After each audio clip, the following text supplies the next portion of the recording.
Welcome back to the channel. I have the 04 Honda Accord behind me. We're going to be doing an oil change on the V6 motor 3.0. Okay, make sure you have your proper tools and oil. You're going to want some oil and a filter. Oil filter wrench, a 17mm socket with a ratcheting wrench, and also a catch can to catch the old oil coming out of the engine. I do have the vehicle supported on the automotive ramps. However, if you don't have access to automotive ramps, there's a jacking point right there where you can jack up your vehicle. Make sure you chock the rear wheels with the e-brake on. Lift it from that point right there, this one right here, and then you can put jack stands on the pinch weld where it hangs just below. That's the way you would lift the vehicle if you didn't have ramps. Make sure you remove your cap to fill it before you drain the oil out. It says engine oil, so that's where the 17mm bolt is, and we'll just lefty loosey on that, get it removed, and it'll start draining the oil.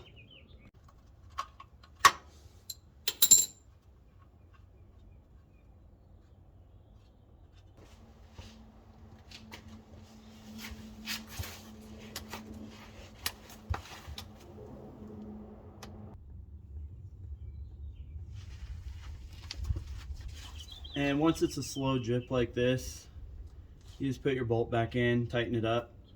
I know there's a torque spec on this, but I'm just gonna get it to tight. Just don't over tighten it, because you could strip the bolt in the oil pan, and that would not be a good day. You do want to replace, there is a crush washer on here that you want to replace. Every time you take that bolt out, make sure you replace the crush washer. They're only like $10 on Amazon. Comes with a bunch of them.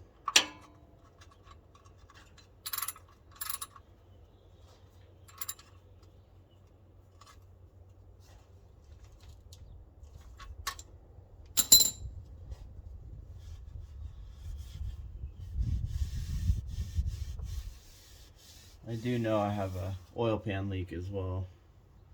It's an old car, has like 230,000 miles on it. Okay, now we'll move on to the oil filter, which is on the passenger side, kind of by the axle, and just on the other side of the frame, right by your oil pan. So there's the oil pan.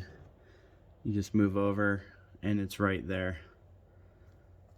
Right there. So we'll get that out and put the new one back in.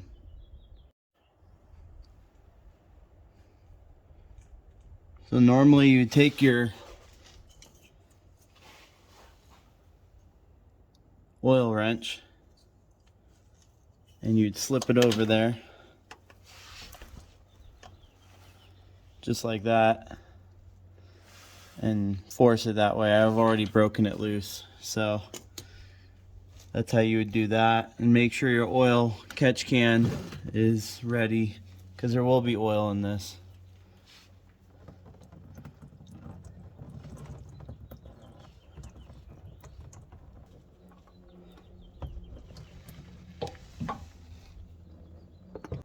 Okay, once you have the old filter out, you want to make sure that mating surface on there is really clean and there's no old gaskets. And you want to take your new filter and lubricate the top gasket on this one. Just get some old oil or new oil and rub it on there, and that will prevent it from binding up when you tighten it down. Otherwise this could rip the gasket, so just be aware of that. I'm just going to grab some oil here and lubricate that up just a little bit.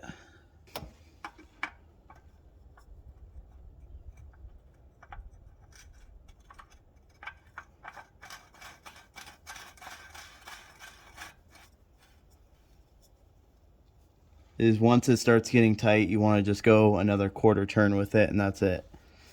So I still can get it, so it's tight right there. That's about another quarter turn right there. Now we got to fill it up now that we got the drain plug in and the oil filter. So per the owner's manual, it says 4.4 quarts. I have a 5-quart jug. I had about 4 to 4.2 probably. Check it and see where the level's at. And then if I need to add more, I will. But then you want to run it for a little bit.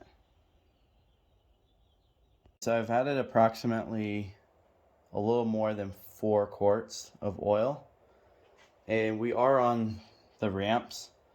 And the oil is just barely reading, probably in between the halfway, but it is in the safe mark. So it's reading in the halfway of the safe. So what we're going to do now is pull this off the ramps, let it run for about 3 minutes, shut it down, let it sit for about a minute, and then check it again and add as we need.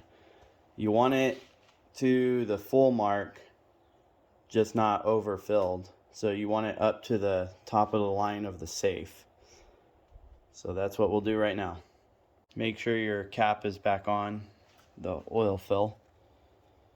One thing to note too, when you start it up after an oil change, your oil light might be on, but as long as it's not on for more than 10 seconds, you will be okay.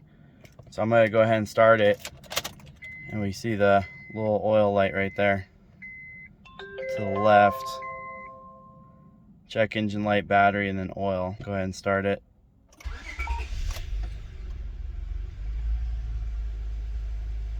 See, it was on for like 3 or 4 seconds and then turned off. That's okay. So we're gonna go ahead and back it off now. All right, so we are just at that top line, which is perfectly where you want to be. That's the dipstick, by the way, to check it in case you want to know.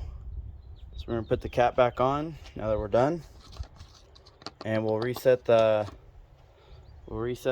maintenance light on the inside. Okay, back inside now, we're gonna reset the maintenance light. So to do that, we have to hold this down before we turn the ignition on. Turn the ignition on, not to the run, but just the ignition part. And then hold it down, it'll flash once, and then that light should go out.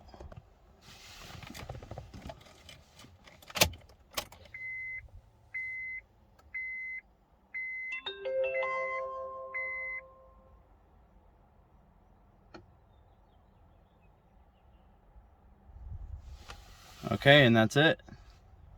Thanks for watching. Please like and subscribe if you found this helpful.